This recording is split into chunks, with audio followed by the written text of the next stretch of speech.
வணக்கம் வள்ளியூர் சொந்தம் நேயர்களே. இன்னைக்கு வள்ளியூர் சீஃப் கெஸ்ட் பகுதியில் நம்ம சந்திக்க வந்திருக்கிறது பொன் பாண்டியன் சார் அவர்கள். வணக்கம் சார். உங்களோட ஸ்டைல்ல உங்க இன்ட்ரோ கொடுத்துருங்க. வள்ளியூர் சொந்தங்களே வணக்கம். அதாவது நீங்க இப்ப நிறைய இன்ஸ்டாகிராம்ல நிறைய வீடியோஸ் போடுறீங்க சார். இந்த இதுல இருந்து எப்படின்னா நீங்க எப்படி இதை ஸ்டார்ட் பண்ணீங்க? அந்த இன்ஸ்டாகிராம்ல வீடியோஸ் போடலாம் அப்படிங்கிற ஐடியா உங்களுக்கு எதுல இருந்து? எனக்கு வந்து ஐடியாவே கிடையாது. சும்மா பள்ளி கோயிலில் பசங்க கூட சேர்ந்து விளாண்டுக்கிட்டு இருக்கும்போது டிக்டாக் பண்ணாங்க. டிக்டாக் பண்ணும்போது ஆனால் நீ இப்படி பண்ணுன டிக்டாக் நடின அப்படின்னு சொன்னாங்க. நான் செல்லு கிடையாடா எப்படிடா நடிக்க அப்படின்னு. அவங்க என்ன சொன்னாங்க, நீ சும்மா ஒரு சாதா செல்லு எடுத்து நடி, உன்னோட நல்ல பெரிய லெவலில் வருவேன்னு சொன்னாங்க. அவங்க ஊர் பசங்க சப்போர்ட்டோட நான் இவ்வளோ வளர்ந்தது அவங்க தான். நான் என்றைக்குமே மறக்க மாட்டேன், பசங்களை மறக்க மாட்டேன். கண்டிப்பா. ஏன்னா இது வந்து ஒரு பெரிய க்ரோத் இல்லையா? ஏன்னா ஒரு நார்மலா ஒரு சின்ன சின்ன வீடியோஸ் நிறைய போடுறவங்களுக்கே ரீச் கிடைக்க மாட்டேங்குது. பட் நீங்க ஒரு சின்ன டைலாக் உங்க டைலாக்லயே வந்து நீங்க எல்லாரையும் மனசையும் வந்து கவர்ந்துட்டீங்க. என்னன்னா டைலாக் என்னன்னா, திருநெல்வேலி பாசை வந்து மறக்க கூடாது. அந்த ஏழான்னு ஒரு வார்த்தை வந்து என்னைக்குமே நம்ம உடம்பு புல்லரிக்கும். அது ஒரு பாசம் வந்து மக்களை வெளியூர்ல இருந்து வர ஆளு வந்து திருநெல்வேலி காலில் மண் எடுத்து ஏழான்னு சொன்னோமா வாங்க அம்போடு அழைக்குதா அர்த்தம் வந்து. கண்டிப்பா.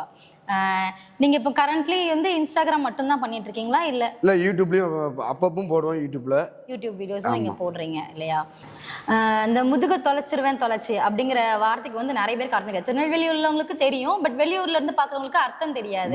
வெளியூர் உள்ளவங்க என்ன அர்த்தம்னா, முதுகு தொலைச்சோம்னா அந்த பாசத்தோட அனைத்து வீட்டுக்கு வந்து சாப்பாடு கொடுக்குற அர்த்தம் வந்து அது தெரியுது. பாசத்தோடு அழைக்கணும். அது வந்து முதுவை தொலைச்சி விடணும்னா அம்போடு அழைச்சி கெட்டி அணைச்சி அண்ணன் தம்பி எல்லாருமே மாமன் மச்சான் நம்ம வீட்டுக்கு வரும்போது பாசத்தோடு அழைச்சா அதான் முதுகு தொலைச்சுன்னு அர்த்தம். அதாவது நீங்க என்ன சொல்றீங்கன்னா, அது வந்து ஒரு அணைப்பா சொல்ற ஒரு வார்த்தையை வந்து நம்ம கொஞ்சம் கெத்தா சொல்லுதான்.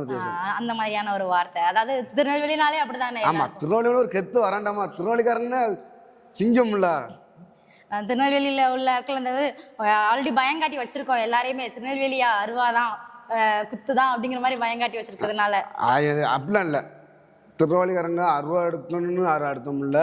எல்லாருமே வந்து திருநெல்வேலினா கோவப்படுவாங்க. திருநெல்வேலினா அந்த மாதிரி தானே இருக்கு. அப்படி கிடையாது. இப்போ வந்து திருநெல்வேலிக்காரங்க ஒரு பாசத்துல எங்கேயுமே எந்த மாவட்டத்திலுமே கிடையாது. திருநெல்வேலி மாவட்டம்னா அம்போடு அழைக்கிறாங்க, பாசத்தோடு அழைக்கிறதுன்னு அர்த்தம் வந்து. அது முன்னால அருவாலாம் முன்னால இப்போ திருந்திட்டாங்க மக்கள் வந்து. ஃபுல்லாக படிப்புல தான் இறங்கிட்டாங்க. ஆமா, கண்டிப்பா. இப்போ நீங்களுமே நிறைய ஃபங்க்ஷன்ஸ்க்கு போயெல்லாம் வந்து நீங்க இது உங்களை இன்வைட் பண்ணி இது பண்றாங்க. அந்த மாதிரி ஒரு பார்வை வந்து உங்களுக்கு எப்படி இருக்கு?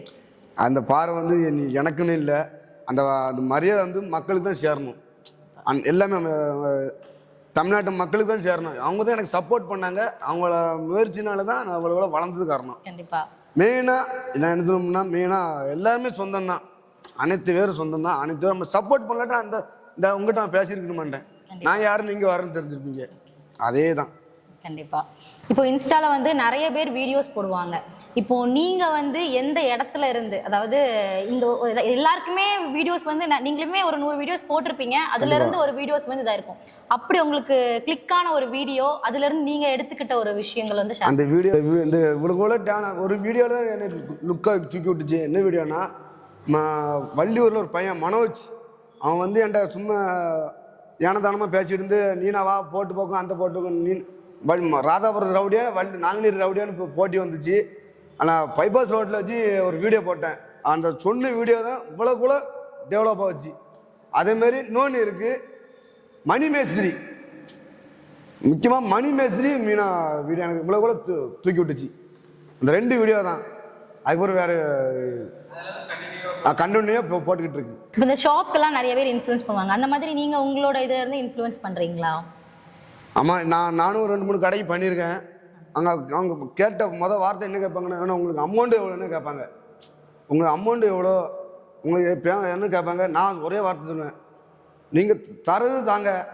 நான் 10,000 5,000 அதெல்லாம் கேட்க மாட்டேன். அந்த பைசா வந்து எனக்கு நிற்காது. தரது 2,000 தருவாங்க. அந்த 2,000 வாங்கிட்டு போய் வீட்டுக்கு தான் போயிருப்பேன், என் கையில் நிற்காது. உங்களோட பிரைமரி லைஃப்ல நீங்க என்ன பண்றீங்க? மேஸ்திரி வேலை தான். ஓகே. மேஸ்திரி வேலை வந்து ஒரு ஒரு 10 வருஷமாக மேலே தான் வேலை பார்த்துட்ருக்கேன். அதான் நம்மளுக்கு கை கொடுக்கு. இப்போ வந்து இன்ஸ்டாவில் வந்து டைம் பாஸ் தான். அது சும்மா ரீல்ஸ் போடுறது டைம் பாஸ் தான். வீட்டில் மனசு கஷ்டமாக இருந்தால் ரீல்ஸ் போடுறது கொஞ்சம் கூலாயிரும். மெயின் தொழில் வந்து மேஸ்திரி வேலை தான் எனக்கு கை கொடுக்குது. அதான் கண்டிப்பா. அதாவது மேஸ்திரி வேலை அப்படிங்கிறது நம்ம சொல்றப்போ நிறைய பேர் பார்க்குறப்போ வந்து ஈஸியா தெரியும். ஆனா அதுல வந்து நீங்க நிறைய ஸ்ட்ரகிள்ஸ் பார்த்துருப்பீங்க. அந்த மாதிரி ஸ்ட்ரகிள்ஸ் வந்து உங்களுக்கு இன்ஸ்டாகிராம்ல இருக்காது. இந்த ரெண்டையும் நீங்க எந்த மாதிரி பாக்குறீங்க? 2 வேலையும் நீங்க எந்த மாதிரி பாக்குறீங்க? ஆனா மேஸ்திரி வேலை தான் நல்ல எனக்கு உயிர். அதான் மேஸ்திரி தான் எனக்கு உயிர். இன்ஸ்டா வந்து சில நேரத்தில் பைத்தியமாயிரும். இன்ஸ்டாவில் உள்ள போனாலே சில நேரத்தில் பைத்தியமாயிரும், சில நேரத்தில் சந்தோஷமா இருக்கும். ஆனா மெயின் தொழில் வந்து நம்மளுக்கு வந்து அதுதான் மேஸ்திரி வேலை தான். ஆனா அது ரொம்பவே கடினமான வேலையாச்சே. ஆமா, ரொம்ப கஷ்டமான வேலை தான். உழைச்சா தானே சாப்பிட முடியும். கண்டிப்பா. அப்படி சும்மா சுத்தினா சாப்பிட முடியாது. கஷ்டப்பட்டு உழைச்சா தானே உடம்புல நிற்கும். ஆமா. இப்போ இன்ஸ்டாகிராம்ல வந்து நீங்க இவ்வளவுக்கு ப்ராப்ளம் ஆயிருக்கீங்க. இது மூலமா நீங்க ஃபேஸ் பண்ண ஸ்ட்ரகிள்ஸ் ஏதாவது இருக்கும்? ஆமா, ஒரு ஆளை நக்கல் பண்ண எனக்கு வீடியோ போடும். ஏன்னா எனக்கு ஒரு ஃப்ரெண்டுக்கு ஒரு வீடியோ போடணும்னு சொல்லுவாங்க. அந்த வீடியோ போட்டால் அவனுக்கு மாப்பிள்ளை ஏதாவது ஃபோன் அடிச்சு என் மாப்பிள்ளை ஏக்கு வீடியோ போட்டேன் ஒன்று வெட்டிடுவேன் குத்திடுவேன். குளமிரட்டுலாம் வந்திருக்கு. குளமிரட்டுலாம் வந்திருக்கு. அதை தாண்டி தான் வந்திருக்கேன். இவ்வளோ கஷ்டப்பட்டு வீட்டில் அம்மா அப்பா நான் ஏசி சொந்தக்காரங்க ஏசி நீ இப்படி வீடியோ போடாத அவனுக்கு கேவலமாக இருக்கு சொல்லி தான் வளர்த்தாங்க. நான் இவ்வளோ நான் முயற்சி பண்ணி இப்போ வந்து எங்கள் அம்மா எல்லாம் சொந்தக்கார போலமே வீடியோ போடு ரொம்ப சந்தோஷமாக இருக்குது. உனக்கு பேர் எல்லோரும் பொன் பண்ணி சொன்னாலே ரொம்ப சந்தோஷமானு அவர் சொல்லுதாங்க. எனக்கு கொஞ்சம் சந்தோஷமாக தான் இருக்குது.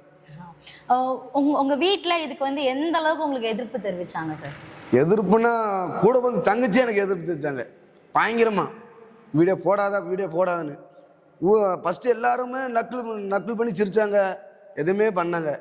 ஆனால் இவ்வளோ தாண்டி வந்தது ஃப்ரெண்ட்ஸ் பூரா அண்ணன் தம்பி ஊர் மக்கள் பசங்க வந்து உற்சாகமே பண்ணுனாங்க. அது ரொம்ப சந்தோஷமா எனக்கு. அதாவது அந்த ஸ்ட்ரகிள்ஸ் எல்லாமே நீங்க தாண்டி வர்றதுக்கு காரணம் வந்து உங்க கூட இருந்தவங்களே. ஆமா, கூட இருந்தவங்களே தான். நீங்க இன்ஸ்டாகிராம் ஸ்டார்ட் பண்றப்போ உங்களுக்கு ஒரு விதமான மனநிலை இருந்திருக்கும். ஏன்னா நிறைய பேர் உங்களை வந்து திட்டியும் நீ இதை பண்ணாத அப்படிங்கிற மாதிரியான ஒரு நிறைய விஷயங்கள் வந்து பண்ணியிருப்பாங்க. அப்போ இருந்ததுக்கும் இப்போ இருக்கிற மனநிலைக்கும் நீங்க எப்படி பாக்குறீங்க? அப்போ வந்து ஏகப்பட்ட சிரிச்சாங்க, கொடுக்காலே சிரிச்சாங்க. இப்போ வந்து மனநிலை வந்து இப்போ சந்தோஷம் நல்லா தான் இருக்கு, ஃப்ரெஷ்ஷாக தான் இருக்கு. நிறைய பேர் உங்ககிட்ட வந்து செல்ஃபிலாம் எடுக்க கேட்பாங்கல்ல, அந்த டைம்ல நீங்க எந்த மாதிரி ஃபீல் பண்ணுவீங்க? நம்ம கிட்ட ஒரு மனுஷனை மதிச்சு செல்ஃபி எடுக்கங்கள ஒரு ஆள் நினைச்சு செல்ஃபி எடுக்கணும், ஒரு சந்தோஷமா தான் இருக்கும். யாருக்குமே சந்தோஷமா தானே இருக்கும். கண்டிப்பா. நீங்க இந்த அளவுக்கு வளர்ந்துருக்கீங்க. உங்க ஃபேமிலியில, அதாவது மெயினா உங்க ஒய்ஃப், உங்க குழந்தைங்க, அவங்க எல்லாம் நீங்க வந்து வெளியே கூட்டு போறப்பவும் சரி, எப்பவுமே சரி, உங்களுக்கு ஒரு கம்பீரம் வந்திருக்கா? குழந்தைகள் ஒய்ஃப் எல்லாம் கூட்டி போறதுக்கு எனக்கு ஏசு தான் செய்வா. வீடியோ போடாதீங்கன்னு ஃபர்ஸ்ட்லாம் ஏசி தான் செஞ்சிருக்கா. இப்போ விட ஏசு தான் செய்தா. என்ன செய்ய? ஆனால் அதெல்லாம் தாண்டி தான் வந்திருக்கு. எல்லார் வீட்லயுமே வந்து சமாளிக்க முடியாத ஒரு ஆள்னா அது வந்து ஒய்ஃப் தான். நீங்க எப்படி சமாளிச்சீங்க உங்க ஒய்ஃபை? அதெல்லாம் சமாளிச்சு வர்றது பெரிய கடமை தானே. லேடிஸ்னாலே ஒரு கடல் மாதிரி தானே, இந்த கடல் தாண்டி தானே வரணும். அதாவது திருநெல்வேலி அந்த பாஷை அதை வச்சுதான் நீங்க வந்து இவ்வளவுக்கு இதாயிருக்கீங்க. கண்டிப்பா. அப்படிங்கிறப்போ திருநெல்வேலி ஊரை பத்தியும் வள்ளியூரை பத்தியும் நீங்க இருக்கிற நாங்குநேரியை பத்தியும் உங்களோட இதை பத்தி கருத்தை சொல்லுங்க. நீங்க திருநெல்வேலி பத்தியும் நாங்குநேரி பத்தியும் வள்ளியூர் பத்தியும் சொல்றதுக்கு அர்த்தமே இல்லை. அது ஒரு புண்ணியம். நம்மளுக்கு இந்த மண்ணில் பிறந்திருக்குன்னு ஒரு புண்ணியம் நினைச்சிருக்கணும். அது நமக்கு நம்பிக்கூட மலை இருக்கு, களக்காட்ட அணை இருக்கு, இயற்கை போல நம்ம ஊர்ல இருக்காங்க. இதுக்கு மேலே நம்மளுக்கு என்ன வேணும்? சுரக்கம் பூமியில் வந்து எல்லாரும் சொல்லுவாங்க நெல்லைனா ரத்தம் ஓடுன்னு சொல்லுவாங்க. இப்போ வந்து பன்னீர் ஓடுது. வள்ளியூர்லேருந்து திருநெல்வேலியில் என்னென்னா ஏழாங்கிறது வந்து ஒரு பாசம். ஜாதி மதமே கிடையாது. இப்போ எல்லாமே ஒத்துமையாக அண்ணன் போல் வளர்ந்துட்டு இருக்கோம். இதே ஒத்துமை வந்து கடைசி வரைக்கும் இருந்தால் நம்ம வள்ளியூர் திருநெல்வேலிலாம் எங்கேயே போயிடும். வள்ளியூரில் வந்து இப்போ வந்து நல்ல டெவலப் வந்து வள்ளியூர் வந்து சரியான டெவலப் ஆகிட்டு. இதுக்கு மேலே நம்மளுக்கு என்ன வேணும்? மண்ணுக்கு இன்னும் டெவலப் ஆகும். எல்லாமே ஒத்துமையாக இருங்க. ஜாதி மதம் சண்டை போடாங்க, மதத்தில் சண்டை போடாங்க. ஒத்துமையாக இருந்தால் அண்ணன் தம்பி போல இருந்து மாமா மச்சான் எல்லாமே ஒன்று போல இருங்க. அதான் என்றைக்குமே வெற்றி தான் வரும். முதல்ல ஃபஸ்ட்டு பேனா எடுத்து படிங்க, கவர்மெண்ட் வேலைக்கு போங்க. அதான் புண்ணியம். நமக்கு பேனா எடுத்து பச்சை மை எடுத்தோன்னு வைங்களேன், எல்லாரும் நம்ம கையெடுத்து கும்பிடுவாங்க, சார் சார்னு சொல்லுவாங்க. அந்த பெருமை என்றைக்குமே இருக்கும்ல, திருநெல்வேலிக்காரனுக்கு இருக்கணும். அதில் புரிஞ்சுக்குவாங்க. வள்ளியூர் மக்களுக்கு நீங்கள் என்ன அட்வைஸ் கொடுப்பீங்க? வள்ளியூர் மக்கள் இல்லை, பூரா அண்ணன் தம்பி, அம்மா தங்கச்சி எல்லாம் அக்கா எல்லாமே. அவங்களுக்கு வந்து நான் என்ன சொல்லுதோம்னா, பொதுவாக கஷ்டப்பட்டவங்களுக்கு, இந்த ரோட்டில் ஓரத்தில் இருக்கிறவங்களுக்கு ஒரு 4 பேர்த்துக்கு சாப்பாடு வாங்கி கொடுங்க, உங்களுக்கு புண்ணியம் சேரும். அதே மாதிரி 4 பேர்த்துக்கு படிப்பு செலவுக்கு பைசா இல்லாட்டா படிப்பு செலவுக்கு கொடுங்க. எதுனாலுமே கஷ்டப்பட்டவங்களும் நீங்கள் தூக்கி படுத்துக்கிறதுனால தூக்கி விட்டாலும் நம்மளுக்கு ஒரு நல்லது தான். நல்லா தயவு செஞ்சு அப்படி செய்வீங்க. வள்ளியூர் மக்கள் வந்து பூரா அண்ணன் தம்பி நினச்சிக்கிருக்கேன். கூட பிறந்த மாதிரி நினைக்க நீங்கள் உதவி மட்டும் செய்யுங்க கஷ்டப்பட்டவங்களுக்கு.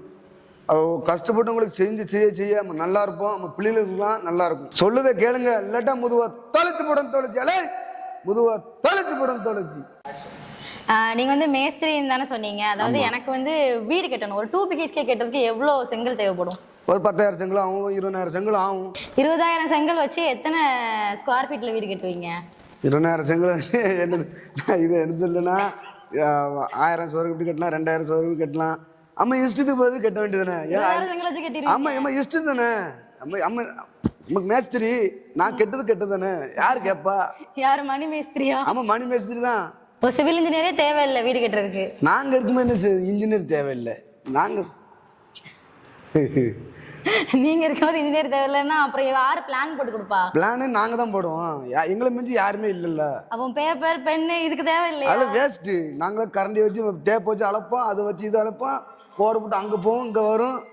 எங்க கண் பார்வையில எங்க முடிஞ்சிரும். அப்படியா? ஆமா ஆமா. சரி, அப்போ சிமெண்ட் எல்லாம் தேவையில்லை, செங்கல் வச்சே கட்டிடலாமா வீடு? அது எப்படி கட்ட முடியும்? சிமெண்ட் இல்லாம கட்டவே முடியாதா? செங்கல் போதும், 2 BHK எத்தனை ஸ்கொயர் ஃபீட்லாம் கட்டலாம்னு சொன்னீங்க. சிமெண்ட் மண்ணு எல்லாம் வச்சு கல்லு எல்லாம் வேணும்ல. சிமெண்ட் மண்ணு கல்லு மட்டும் போதுமா வீடு கட்டுறதுக்கு? இந்த மட்டக்கம்பு கரண்டி அப்புறம் மேஸ்திரி மட்டும் போதும். மேஸ்திரி சித்தாளு. சித்தாள்னா கையாளு. ஓ சரி சரி. எனது சித்தாள்னா கையாளு முடிச்சிட்டீங்க. பாயிண்டே தர மாட்டாங்க. என்ன எப்படி क्वेश्चन கேக்குறது? நான் என்ன சொல்றேன்னா, கொத்தனார் வேற, சித்தாளு வேற. ஆமா, அவங்க 2 பேரும் ஒண்ணா சேர்ந்தா வேலை பார்க்கணும். அதே மாதிரி தான சிவில் இன்ஜினியர் இருந்தா நீங்க வேலை பார்க்க முடியும். அப்படிலாம் கிடையாது. அது எப்படிங்க? அவங்களும் கூட்டுவாங்க, பிளான் போடாம எப்படி வீடு கட்டுவீங்க? இன்ஜினியரும் கூட்டுவாங்க, நாங்களும் வாரோம். யார் பிளான் போடு நல்லா பாத்துக்கோங்க. இன்ஜினியர் கிட்ட யாரும் போக வேண்டாமா, அப்படி சொல்லாதீங்க. அவங்களும் பாவம், அவங்களுக்கு 2 பொழப்பு வேணும்ல இன்ஜினியருக்கு. அவங்கள வச்சு 4 வருஷம் படிச்சு பொழப்பு வேணும். அவங்கள வச்சு எங்களுக்கு வேலை வரணும்ல. கண்டிப்பா. அப்ப அவங்கள வச்சு தான் உங்களுக்கு வேலை வரும். கண்டிப்பா இல்லங்களா இல்லங்களா. ஒரு வழியா வந்து சமாதானம் ஆயிட்டாரு. 2 ஒன்பது ஆயாச்சு, தப்ப யார் மன்னிச்சிருங்க. கடைசியா சமாதானம் ஆயிட்டாரு. ஸோ உங்களோட டைமை ஒதுக்கி வந்து நீங்கள் எங்களுக்கு இவ்வளோ நேரம் இன்டர்வியூ கொடுத்துருக்கீங்க. ரொம்பவே ஃபன்ஃபில்லாக போச்சு இந்த இன்டர்வியூ. ரொம்ப நன்றி சார். ரொம்ப நன்றி. வள்ளியூர் சொந்தத்துக்கு ரொம்ப நன்றி. நன்றி.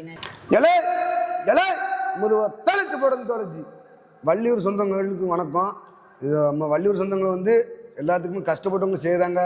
அது மாதிரி நீங்களும் சப்போர்ட் பண்ணுங்க, ஃபாலோ கொடுங்க. இவங்க நீங்கள் ஃபாலோ பண்ணி சப்போர்ட் பண்ணாதான் இவங்களும் உங்களுக்கு கஷ்டப்பட்டவங்களுக்கு நல்லா செய்வாங்க. சரிங்களா? இல்லை அப்படி இல்லாட்டா முதுவா தொலைச்சு போடணும் தொலைச்சி.